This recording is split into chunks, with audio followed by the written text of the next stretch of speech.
News one north ইষ্টৰ আজিৰ এই প্ৰতিবেদনলৈ আপোনাক স্বাগত। আপুনি চাই আছে দেশৰ এটা অগ্ৰণী নিৰ্ভীক নিৰপেক্ষ চেনেল নিউজ ওৱান নৰ্থ।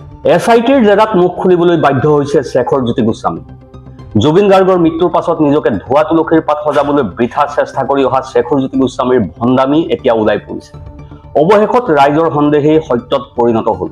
সংস্কৃতিৰ দালাল শ্যাম কানু মহন্ত আৰু জুবিন গাৰ্গৰ মেনেজাৰ অনা অসমীয়া সিদ্ধাৰ্থ শৰ্মাই সম্পূৰ্ণ পৰিকল্পিতভাৱে হত্যা কৰিলে অসমীয়াৰ হিয়াৰ আমঠু জুবিন গাৰ্গক। পানীয়ৰ লগত বিষ মিলাই খাবলৈ দি হত্যা কৰিলে অসমীয়াৰ প্ৰাণৰ শিল্পী জুবিন গাৰ্গক।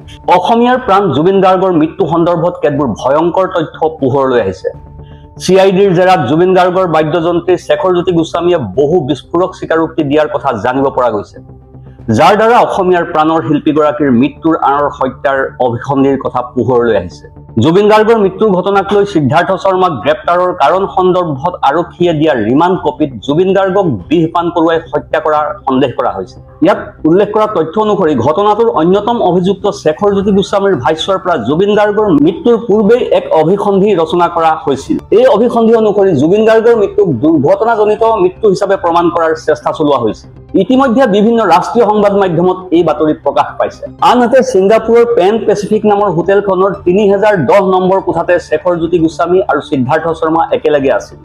হোটেলৰ কোঠাটোত সেইদিনা সিদ্ধাৰ্থ শৰ্মাৰ আচৰণ অলপ সন্দেহজনক আছিল বুলি শেখৰজ্যোতি গোস্বামীয়ে আৰক্ষীৰ জেৰাত স্বীকাৰ কৰিছে। শেখৰজ্যোতি গোস্বামীয়ে আৰক্ষীক দিয়া ভাষ্য অনুসৰি সিদ্ধাৰ্থ শৰ্মাই প্ৰবাসী ভাৰতীয় তথা ছিংগাপুৰত থকা অসম এছ'চিয়েশ্যনৰ সদস্য তন্ময় ফুকনক য়ট পাৰ্টিৰ বাবে কোনো সুৰাৰ ব্যৱস্থা নকৰিবলৈ কৈছিল।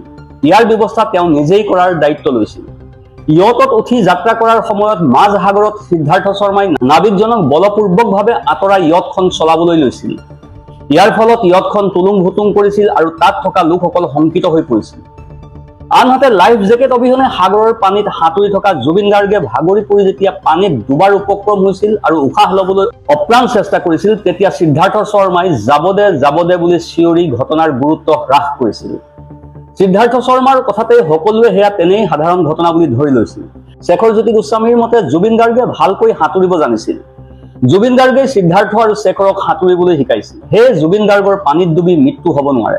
শেখৰজ্যোতি গোস্বামীয়ে অভিযোগ কৰা মতে সিদ্ধাৰ্থ শৰ্মা আৰু শ্যাম কানু মহন্তই জুবিন গাৰ্গক বিষ পান কৰোৱাইছিল আৰু তেওঁলোকৰ অভিসন্ধি লুকুৱাবলৈ বিদেশৰ স্থান ছিংগাপুৰ নিৰ্বাচন কৰিছিল। অৰ্থাৎ উদ্দেশ্য প্ৰণোদিতভাৱে জুবিন গাৰ্গক তেওঁলোকে বিদেশলৈ লৈ গৈছিল। ঘটনাৰ পাছত সিদ্ধাৰ্থই য়টৰ কোনো ভিডিঅ' কাৰো সৈতে শ্বেয়াৰ নকৰিবলৈ সকীয়াই দিছিল। আনহাতে জুবিন গাৰ্গৰ নাক আৰু মুখেৰে যেতিয়া ফেন ওলাইছিল, সিদ্ধাৰ্থই সেয়া এচিডিটিৰ বাবে হৈছে আৰু চিন্তাৰ কোনো কাৰণ নাই বুলি কৈছিল। ইয়াৰ ফলত মুমূৰ্ষু জুবিন গাৰ্গক চিকিৎসা প্ৰদানত পলম হৈছিল। জুবিন গাৰ্গৰ মৃত্যুৰ ঘটনাৰ সৈতে নাম সাঙুৰ খোৱা অমৃত প্ৰভা মহন্ত আৰু নিশিতা গোস্বামীয়ে আৰক্ষীক দিয়া ভাষ্য অনুসৰি সিদ্ধাৰ্থ শৰ্মাই ছিংগাপুৰত জুবিন গাৰ্গক পানীয় আৰু অসৎ সংগৰো যোগান ধৰিছিল। Bureau report, news one north east.